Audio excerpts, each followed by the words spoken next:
પાણીપુરીનું નામ સાંભળતા લગભગ બધાના જ મોંમાં પાણી આવી જાય છે, પણ આજે આપણે પાણીપુરી નહીં પણ સાંજ માટે ફટાફટ બની જાય તેવી પાણીપુરી ચાટ બનાવીશું, ચુરમુર ચાટ, જેમાં એકદમ સ્પેશિયલ ચટણી, જે કોલકાતા સ્ટાઇલ ચુરમુર ચાટ આવે છે તેમાં જે ચટણી બનાવવામાં આવે છે તે ચટણીની રેસીપી તમારી સાથે શેર કરીશ અને એકદમ જોઈને જ ખાવાનું મન થઈ જાય અને આંગળા ચાટી જાય તેવી ટેસ્ટી અને ચટાકેદાર આપણે આજે ચુરમુર ચાટ બનાવીશું। તેના માટે થોડી પ્રિપેરેશન થોડી અગાઉ કરી લઈશું।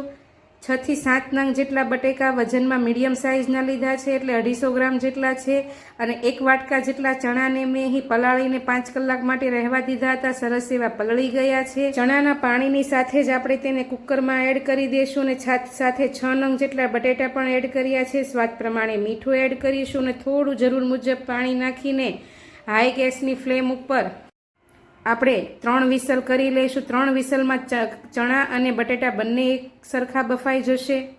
જો તમે પાણીપુરીની એકને એક રેસીપી ટ્રાય કરી લીધી હોય અને કંઈક નવું કે અલગ ખાવું હોય ત્યારે આ વેરિએશન ખાવામાં તમને પાણીપુરીનો એક અલગ જ ટેસ્ટ આપશે અને બધાને જ ભાવશે।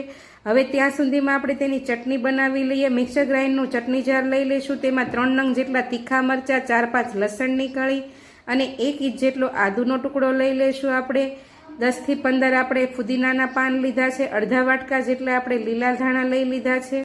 હવે મેં અહીં 1 થી 2 ઇંચ જેટલા આંબલીના ટુકડાને પલાળીને રાખ્યો હતો, તેનો પલ્પ સાથે આપણે તેમાં એડ કરી દઈશું।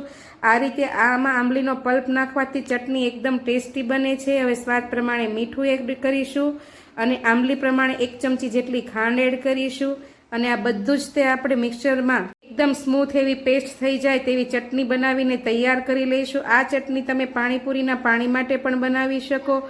લીંબુ કરતાં આંબલીનો ટેસ્ટ પાણીપુરીમાં ખૂબ જ સરસ અને ચટાકેદાર આવે છે, એટલે આ ચટણી ખૂબ જ ટેસ્ટી અને ચટાકેદાર બનશે। હવે તેને આપણે એક વાટકામાં લઈ લઈશું। થોડું પાણી એડ કરીને ગ્રાઇન્ડરમાંથી પણ આપણે ચટણી લઈ લઈશું। તો જો તમે જુઓ તેમ એકદમ ટેસ્ટી એવી ચુરમુર ચાટ માટેની ચટણી તૈયાર થઈ ગઈ છે। હવે કુકરમાં પણ 3 વિસલ થઈ ગઈ છે અને પ્રેશર પણ નીકળી ગયું છે।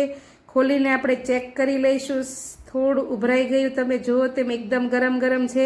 હવે જારીમાં બંનેને કાઢી લઈશું અને મેં ચણા અને બટેટા બંને સાથે બાફ્યા હતા, બંને સરસ એવા બફાઈ ગયા છે। તમે જુઓ તેમ બટેટાને આપણે એકદમ ઠંડા પડવા દઈશું ને તેની છાલ ઉતારી લઈશું।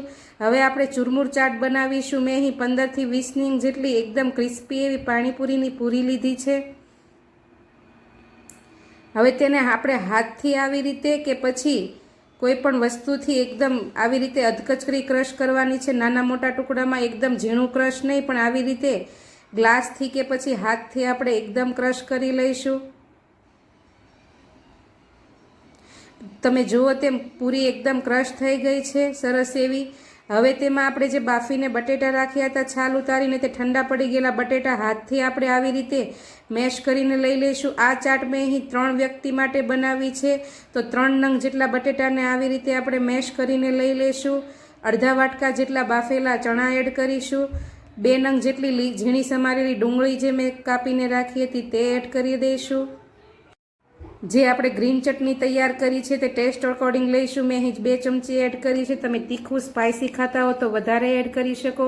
1 ચમચી જેટલું કશ્મીરી લાલ મરચું પાવડર, 1 ચમચી જેટલો શેકેલા જીરાનો પાવડર, સ્વાદ પ્રમાણે મીઠું, અડધી ચમચી જેટલો સંચળ પાવડર અને અડધી ચમચી જેટલો ચાટ મસાલો એડ કરીશું।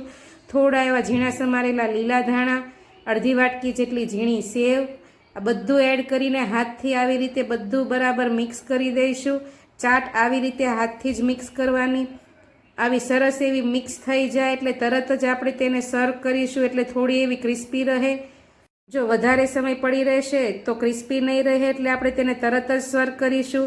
તો તમે પણ જો સાંજની નાની ભૂખ માટે કે કંઈક હળવું બનાવવું હોય તો આવી રીતે 5 થી 10 જ મિનિટમાં તૈયાર થઈ જતી ચુરમુર ચાટ જરૂરથી ટ્રાય કરજો। આ ચાટમાં આપણે ઉપરથી થોડી પૂરીનો ક્રશ અને ઝીણી સેવ એડ કરીશું। રેસીપી ગમી હોય તો લાઇક ને શેર કરવું ભૂલતા નહીં। મારી વિડીયો જોતા હો, વિડીયો ગમતી હોય અને સબસ્ક્રાઈબ ન કર્યું હોય તો સબસ્ક્રાઈબ કરી લેજો। બેલ આઇકન જરૂરથી દબાવજો, જેથી તમને મારી એવી ટેસ્ટી રેસીપીના નોટિફિકેશન મળતી રહે। આવજો, જય શ્રી કૃષ્ણ।